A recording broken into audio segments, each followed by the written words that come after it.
창세기 43장 15절에서 24절 말씀입니다. 그 형제들이 예물을 마련하고 갑절의 돈을 자기들의 손에 가지고 베냐민을 데리고 애굽에 내려가서 요셉 앞에 서니라.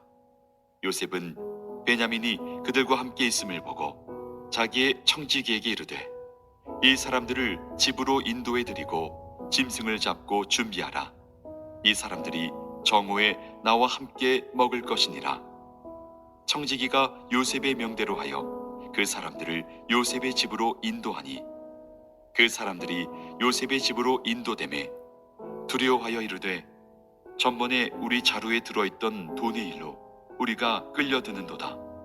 이는 우리를 억류하고 달려들어 우리를 잡아 노예로 삼고 우리의 나귀를 빼앗으려 함이로다 하고 그들이 요셉의 집 청지기에게 가까이 나가 그 집 문 앞에서 그에게 말하여 이르되 내 주여 우리가 전번에 내려와서 양식을 사가지고 여관에 이르러 자루를 풀어본즉 각 사람의 돈이 전에 그대로 자루 아귀에 있기로 우리가 도로 가져왔고 양식 살 다른 돈도 우리가 가지고 내려왔나이다. 우리의 돈을 우리 자루에 넣은 자는 누구인지 우리가 알지 못하나이다. 그가 이르되 너희는 안심하라. 두려워하지 말라. 너희 하나님 너희 아버지 하나님이 재물을 너희 자루에 넣어 너희에게 주신 것이니라. 너희 돈은 내가 이미 받았느니라 하고 시몬을 그들에게로 이끌어내고 그들을 요셉의 집으로 인도하고 물을 주어 발을 씻게 하며 그들의 나귀에게 먹이를 주더라.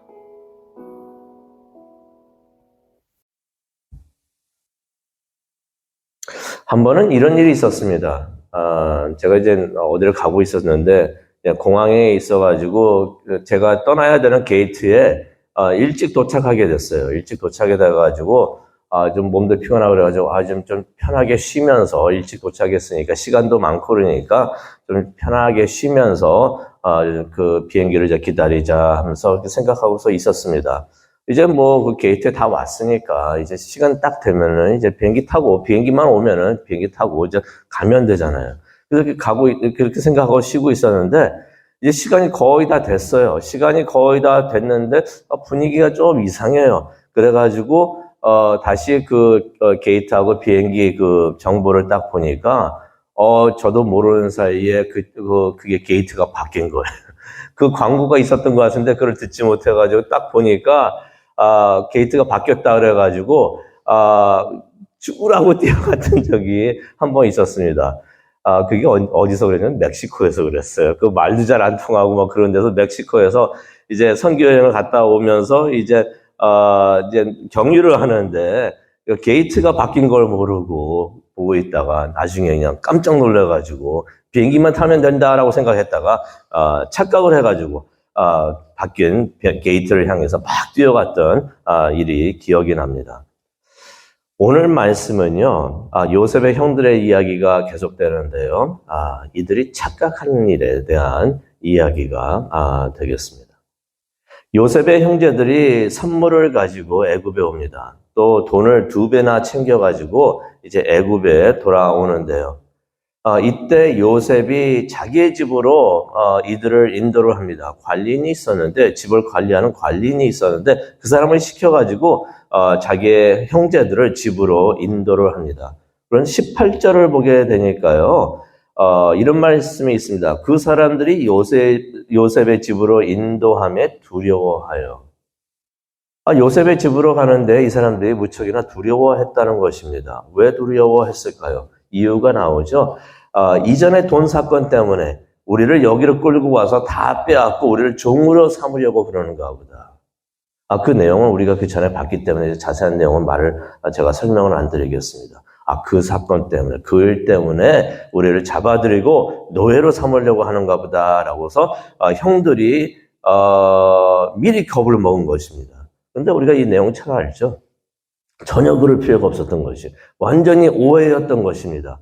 요셉은 형들을 식사 초대를 하고 있었던 것이 집으로 데리고 와가지고 식사를 대접하려고 그렇게 초대를 했던 것이었는데 이 형제들은 완전히 오해하고 우리를 죽이든가 노예 삼으려고 이렇게 하는가 보다라고서 그렇게 불안해했다는 것입니다. 그래서 그런 생각이 듭니다. 우리가 죄 짓고 살면 안 되겠구나. 죄 짓고 살면은 항상 불안합니다. 무슨 일이 있어도 불안해하는데 왜 불안해하니까 그 전에 내가 했던 그 일 때문에 이 일이 일어나는구나. 그런 생각이 꼭 들어요. 우리가 죄를 짓고 회개하지 않고 있으면은 무슨 일이 일어나도 이거 내가 일주일 전에, 1년 전에 했던 일, 그 일 때문에 아니면 몇 년 전에 내가 지었던 그 죄 때문에 죄값을 내가 치르고 있구나 하는 생각이 듭니다. 그래서 우리가 죄 짓고 살면 안 되겠구나. 근데 우리가 죄 짓지 않고 사는 사람이 없죠. 중요한 것은 죄를 지었을 때 확실하게 회개를 해야 됩니다. 회개하면 용서받는 줄로 믿습니다. 근데 그게 안 되면 항상 불안해요. 다윗이 그랬잖아요. 죄를 지었습니다. 바세바하고 죄를 지었어요. 불안했겠죠. 이거 하면 안 되는데 라고서 이거 왜 이랬나 하고서 후회를 했을지는 몰라도 그게 회개는 아니었어요. 1년이나 그렇게 회개를 안 하고 있었던 것입니다. 아무도 못 봤는데 그냥 넘어가지. 시간 지나면은 좀 괜찮아지겠지 하면서 생각을 했던 것이. 1년. 왜 그랬습니까? 애가 태어났잖아요. 그러니까 9개월이 지나고 거의 1년이 돼가는 거예요. 그때 나단 선지자가 와가지고 죄를 지적을 해줬던 것입니다. 그때 다윗이 뭐라고 고백을 합니까?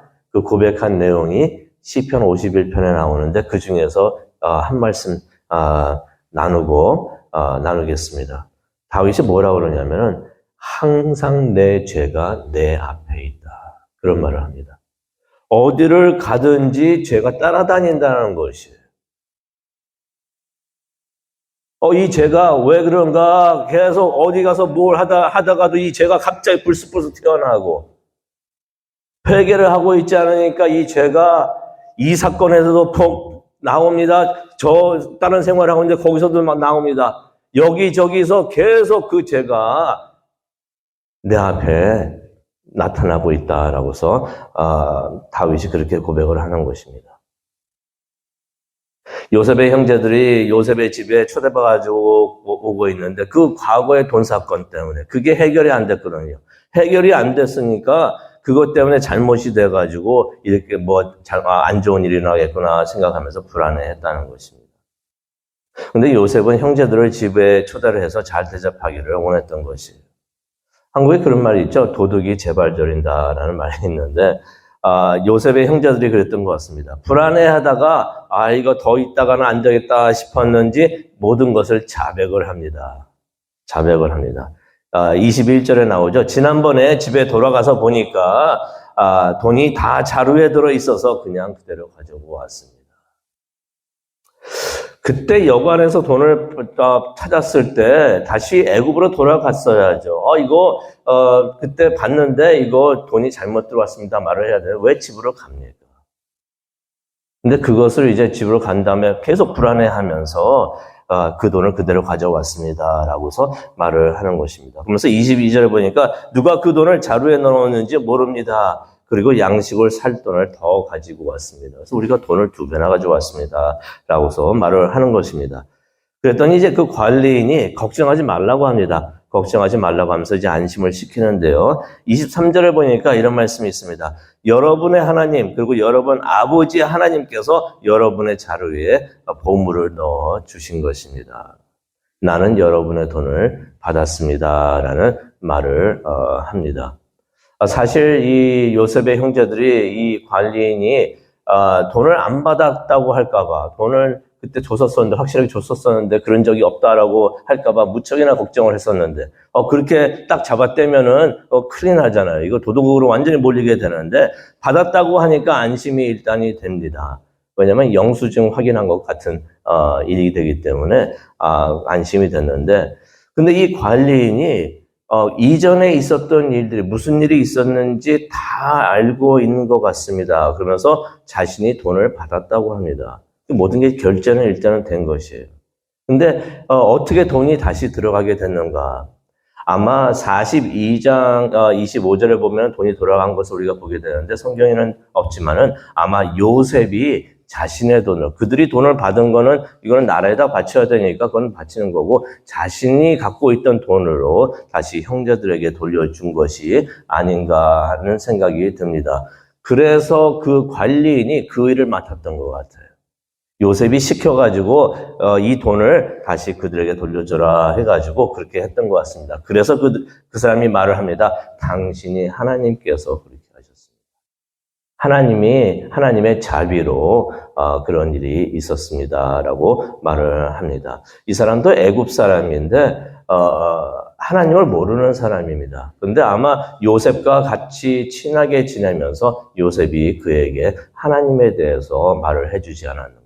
그랬기 때문에 당신이 하나님, 당신들이 믿고 있는 하나님, 당신의 아버지 하나님께서 이렇게 해주셨습니다라고 말을 합니다.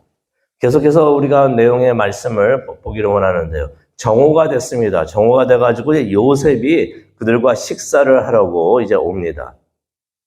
그때 이제 그 자리에 시므온도 함께 하는데요. 그동안 감옥에 있다가 시므온이 와가지고 이제 함께 식사를 합니다. 이때 요셉의 11 형제들이 요셉에게 절을 했다라는 말씀이 26절에 나옵니다. 그리고 28절에도 이 형제들 11명입니다. 그전에는 10명이 와 있었죠? 이번에는 베냐민까지 와가지고 또 절을 했다라는 말씀이 28절에도 나옵니다. 26절과 28절에 나오는 것이 절을 했다는 것이 2번이나 나옵니다. 기억하십니까? 오래전에 하나님께서 요셉에게 주셨던 그 꿈이 지금 이 순간 이루어지는 것을 보게 됩니다. 하나님께서 약속하신 것은 반드시 이루어지는 줄로 믿습니다. 요셉이 그때 그 장면을 보면서 하나님께서 주신 그 꿈 지금 이루어지는구나 하는 것을 깨달았을 것입니다. 그런데 요셉이 동생 베냐민을 보면서 말을 하다가 급히 나가서 막 웁니다. 30절에 나오죠. 친동생에게 말을 하다가 하나님의 축복이 너에게 있기를 원한다라고 축복을 하다가 마음이 복받쳐가지고 나가서 울었던 것이에요. 그러더니 다시 돌아와서 형제들과 많은 음식을 나누면서 이제 식사를 했다라는 말씀이 나오는데요. 33절을 보니까 이런 말씀이 있습니다. 이때 요셉의 형제들이 식탁에 이제 앉았는데 나이 순서대로 앉힌 거예요. 자리를 배정을 받았습니다. 자리를 배정을 받았는데 누가 그 나이를 어떻게 알았는지 나이 순서대로 앉게 했던 것입니다. 요셉이 그렇게 한 거죠. 그런데 이제 이 형제들은 그것을 몰라가지고 이거 어떻게 이렇게 우리들의 나이를 다 알았는가? 무슨 영문인가 몰라가지고 서로 얼굴만 쳐다봤다라는 말씀이 나옵니다. 근데 우리가 34절을 주목하기를 원하는데요. 34절을 보니까 요셉이 자기 음식을 그들에게 주되 베냐민에게는 다른 사람보다 5배나 주매 그들이 마시며 여기 이 말씀을 주목하기를 바랍니다. 요셉과 함께 즐거워하였더라. 이 형제들이 조금 전까지만 해도 무척이나 불안해했어요. 노예로 잡힐 수도 있고 죽을 수도 있는데 하면서 불안해했었는데 그 불안한 마음을 떨치고 즐겁게 식사를 했다는 것입니다. 아마 그렇게 생각을 했던 것 같아요. 괜한 걱정을 했었구나. 걱정할 필요 없었는데, 그냥 마시고 먹으면서 즐기자. 마음 편하게 평화롭게 식사를 하면서 즐겼다는 말씀이 34절에 나옵니다. 근데 여기서 우리가 한 가지 생각을 하기를 원합니다. 이 요셉의 형제들이요, 이전에 큰 죄를 지었었어요. 그런데 그 일로 인해서 회개나 사과한 적이 한 번도 없었습니다. 가만히 우리가 생각하기를 원합니다. 사과를 한 적이 없으니까 무엇이 없을까요? 용서가 없습니다. 용서를 받기 위해서는 사과가 있어야 되는데 사과를 하지 않으니까 진정한 용서가 없는 것이에요. 진정한 용서가 없을 때는 무엇이 없습니까? 화해가 없습니다. 그것은 하나님께서 가르쳐주신 성경의 진리입니다. 우리가 죄를 졌을 때 하나님한테 사과를 해야 됩니다. 하나님 잘못했습니다. 그 사과를 우리는 뭐라고 부르나요? 회개라고 그러죠. 회개가 없으면은 용서가 없습니다. 하나님께서 세상을 이처럼 사랑하사 독생자를 보내주시고 그 예수 그리스도를 통해서 모든 자가 구원을 받지만 세상에 있는 모든 사람이 구원을 받는 게 아니에요. 어떠한 사람만 구원을 받을 수가 있습니까? 하나님 앞에 나와서 회개한 자, 사과한 자. 그 사람들만 용서를 받고 진정한 평안을 얻는 것입니다. 진정한 평안은 무엇인가? 하나님과의 나와의 관계가 회복이 될 때, 화해가 될 때, 바로 그때 우리에게는 진정한 평안이 되는 것입니다. 솔직히 이 형제들이요, 지금까지는 몰라가지고 마시고 먹으면서 즐겁게 식사를 했다 하는데 바로 다음 장에 큰 태풍을 만납니다. 진정한 평안이 아니었던 것이에요. 우리가 기도하는 시간을 이제 가지려고 하는데요. 우리가 때로는 삶의 풍요로움을 보면서 착각을 합니다. 내가 다 왔구나. 다 왔네. 영적으로 내가 잘하고 있는가 보다. 좋은 차 몰고 좋은 집에 살면서 음식을 잘 먹고 있으니까 내가 이렇게 영적으로 잘 돼서 이렇게 하나님께서 축복을 해주시는구나 라고 생각을 할 수가 있는데 그게 큰 착각이 될 수가 있다는 것입니다. 예수님께서 그러셨죠. 마태복음 7장에 보면은 마지막 날에 이게 다 왔다라고 생각해서 이제 천국에 들어가기만 하면 되는가라고 생각을 하고 있었는데 예수님께서 너 못 들어간다라고 말씀하시는 그런 순간이 올 수가 있다는 것입니다. 크게 착각을 할 수가 있다는 것입니다. 우리에게 진정한 평안은 무엇인가? 이 세상에 살면서 편안하게 사는 것이 평안이 아닌 줄로 믿습니다. 우리가 착각을 할 수가 있어요. 그것들을 보면서 풍요로움을 보면서 내가 이것도 있고 저것도 있고 하나님께서 다 축복을 주셨네 하면서 착각을 할 수 있는데 그건 큰 착각이 잘못이 될 수가 있다는 것이에요. 진정한 평안은 회개를 통해서 용서를 받고 하나님과의 관계가 회복되어 가지고 천국에 들어가는 것이 진정한 평안이 되는 줄로 믿습니다. 우리가 다른 것을 한다고 해서 교회 봉사나 출석이나 교회 직책이나 어떤 것을 통해서 대신할 수 있는 것이 절대로 아닙니다. 예수님께서 말씀하신 그 말씀에 보면 그렇게 생각했다가 착각한 사람들이 많이 있을 것이다. 진정 우리가 평안을 얻으려면은 모든 것을 회개하고 다 용서받고 그리고 하나님의 뜻대로 따라가고 행하는 자가 천국에 들어가고 평안을 얻는 줄로 믿습니다. 우리 지금 나중에 후회 말고 지금 우리가 구원받았는 진정한 평안을 갖고 있는지 확인하는 귀한 시간 되고 또 하나님과 항상 동행하는 우리 모두가 되기를 간절히 축원합니다. 기도하시겠습니다. 사랑과 은혜가 충만하신 하나님 아버지 감사합니다. 오늘 말씀을 보면서 무척이나 안타깝습니다. 평안이 없었는데 평안이 있는 것으로 깨닫고 즐겁게 마시고 먹고 있는 요셉의 형제들을 보게 됩니다. 우리가 그런 모습이 되지 않기를 원합니다. 나는 충분히 천국에 들어가라고 생각하면서 그런 일이 없는데 그렇게 오해하지 않도록 하나님 도와주시옵소서. 우리 가족 중에 우리가 아는 지인 중에 그런 착각을 하는 사람들이 없도록 하나님 인도하여 주시옵소서. 항상 회개하며 하나님의 뜻을 이루고 살면서 하나님과 동행하면서 얻는 그런 평안을 우리가 가질 수 있도록 하나님 은혜 내려 주시옵소서. 그것을 위해서 기도하기를 원합니다. 성령님께서 함께하여 주시고 인도하여 주실 줄로 믿습니다. 이 모든 말씀 예수님의 이름으로 기도합니다. 아멘.